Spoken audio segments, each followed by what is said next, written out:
Howdy and welcome to episode 3 of Cardboard Castle Games Commander Deck Review. Today we are doing the Ur-Dragon.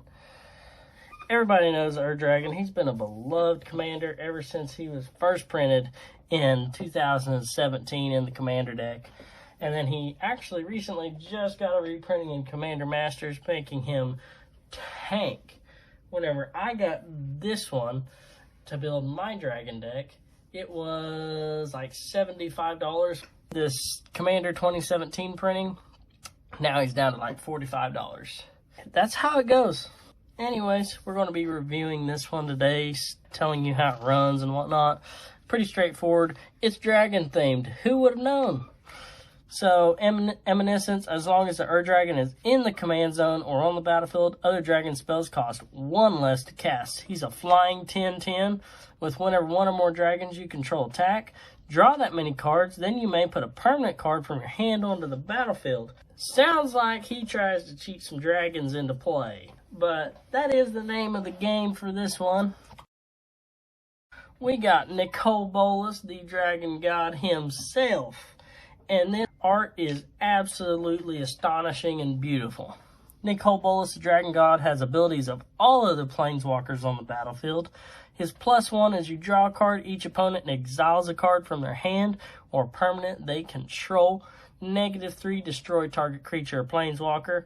And then the big bad boy, -8, if you can ever get it to go off, is each opponent who doesn't control a legendary creature or Planeswalker loses the game. Granted, you got to protect him.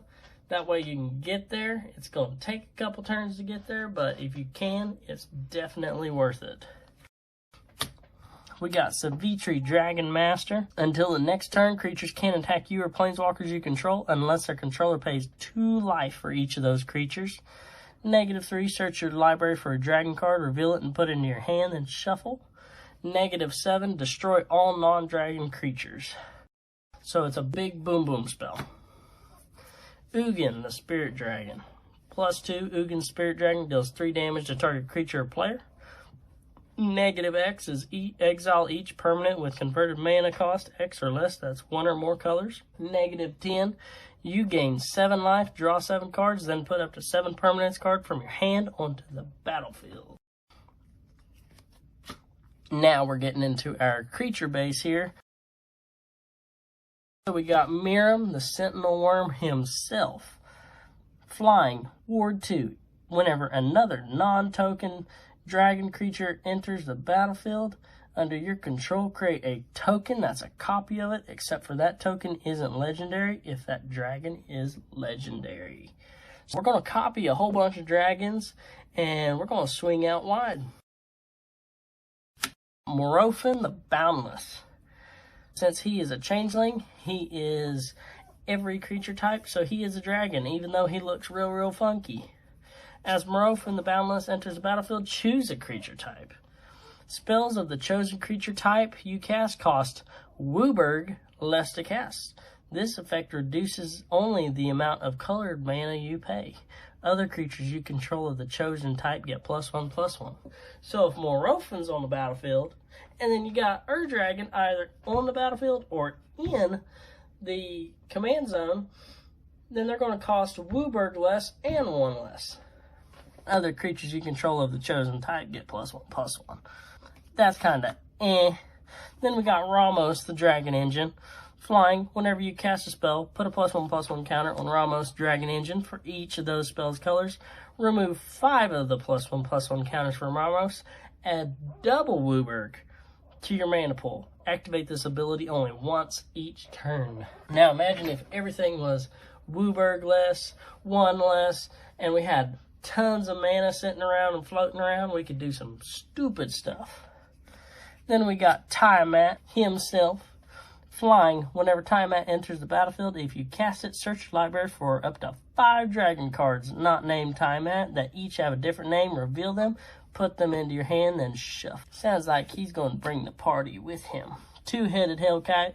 Flying, Menache, haste, whenever 2-headed Hellkite attacks, draw 2 cards. And then we got Niv Mizzet Reborn. Flying. When Niv Mizzet Reborn enters the battlefield, reveal the top 10 cards of your library. For each color pair, choose a card that's exactly those colors from among them. Put the chosen cards in your hand and rest on the bottom of your library in any order. Then we're getting into just the rest of our multicolored dragons here. We got Salumgar, the Drifting Death. Rith, Liberated Permit. Atarka, World Render. Sarkhan, Soul Flame. He is amazing. I like him. He can absolutely change a game, just him himself. Dragon spells you cast cost 1 less to cast. Not to mention the beautiful, amazing artwork that they did with this Sarkhan. I love it. Whenever I seen it at our local LGS that I went to, I said, nope, I'm getting that right now. Signed, sealed, delivered, that's mine. I'm walking out of the store with it. Whenever a dragon enters the battlefield under your control, you may have Sarkhan Soul Flame become a copy of it until the end of the turn, except for its name is Sarkhan Soul Flame, and it's legendary in addition to its other types. Now, talk about copying maybe an Dragon. That would be amazing. Savage Ventmaw, Amareth the Lustrous, Call Again the Storm's Fury, Cloth Unrivaled Ancient, Dragon Lord Salumgar, Piru the Volatile, Realm Walker, Old Gnawbone, Warstorm Surge. He was actually put in the wrong place. Warstorm Surge, whenever a creature enters the battlefield under your control, it deals damage equal to its power to any target. Slapping a whole bunch of dragons down, and we're doing a whole bunch of damage to targets. Blast Furnace Hellkite. Creatures attacking your opponents have double strike. Now, that didn't mention your creatures, but it also affects your opponent's creatures that attack each other. It's just one of those things that, hey, how about you go slap somebody else? I'm not a problem here. Balefire Dragon. Kyodai, Soul of Kamigawa. Ancient Brass Dragon. Cavern Horde Dragon. Terror of Mount Velis. Scourge of the Throne, Opportunist Dragon, Goldspan Dragon, Hellkite Charger, Hellkite Tyrant, Drakuseth, Maw of Flames. Then we get into just some things to cheapen things up.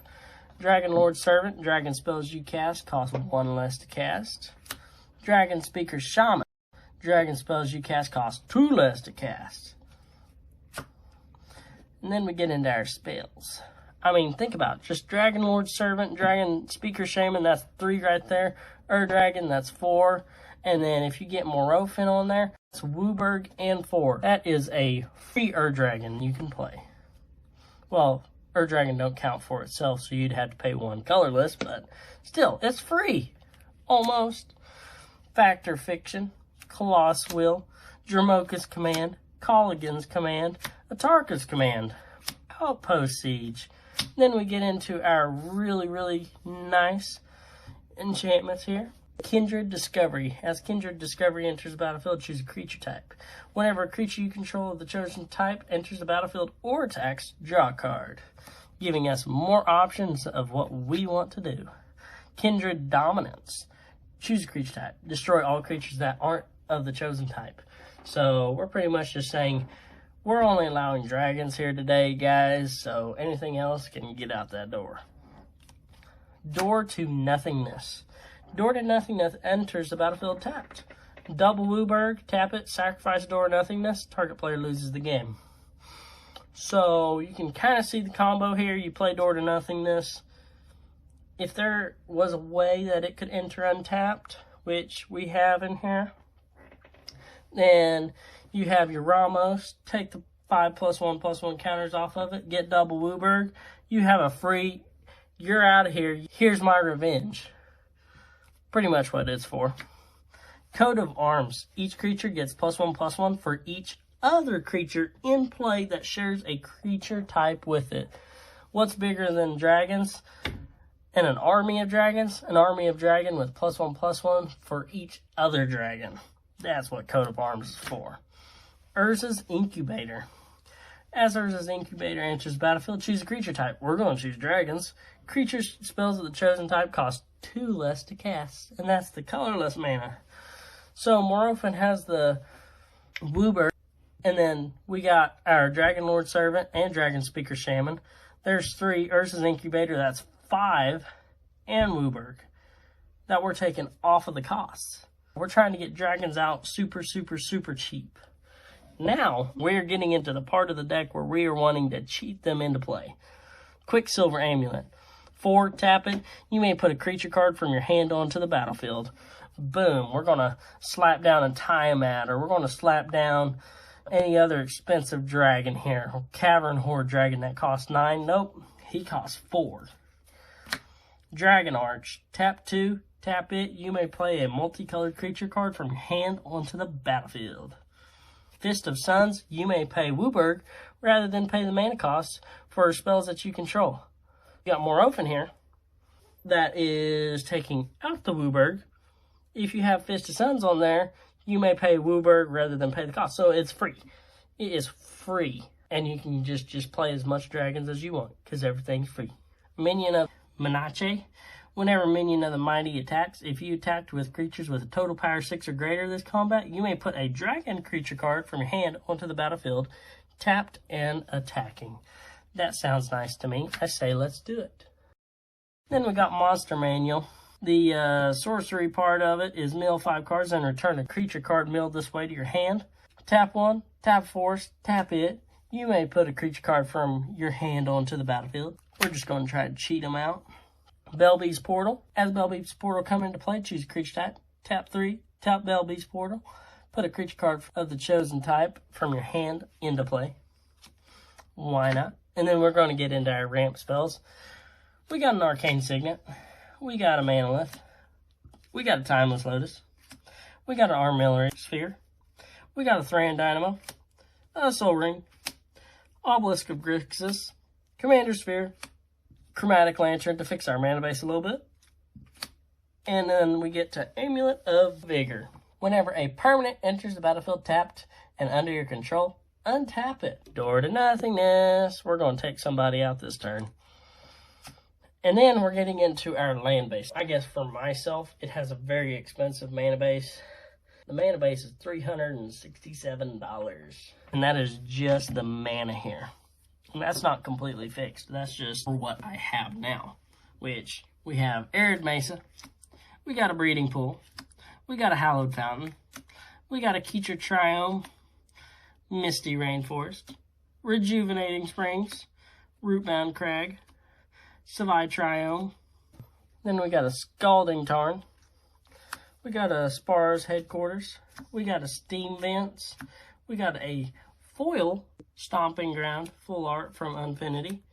We got a Storm Carved Coast, Temple Garden, Training Center, Undergrowth Stadium, Vault of Champions, Verdant Catacombs, and Wooded Foothills. That takes care of all the expensive mana. We also have a Exotic Orchard, Esper Panorama, Path of Ancestry, Copperline Gorge, Terramorphic Expanse, a foil Evolving Wilds, Floodplain, Seachrome Coast, Bajuka Bog, Haven of the Spirit Dragon, Rupture Spire, foil, Temple of the False God, and then we have mountain, an island, a forest, a swamp, and a plains for our basics. And that is the full deck list. The Dragon. If you want us to build you a custom commander deck, tell us and describe to us what you want it to do. Put in your budget and we'll build it for you. It usually takes us, I'd say, about a month to 6 weeks. Anyways, yeah, if y'all could like, subscribe, wait for the next episode. We're going to try to start putting episodes of these deck reviews out every Friday. That way there's new content for y'all to watch, new inspiration. If there's any kind of commander that you want to see on here that we haven't done yet, comment down below. Just let us know, and thank you. Remember, like and subscribe.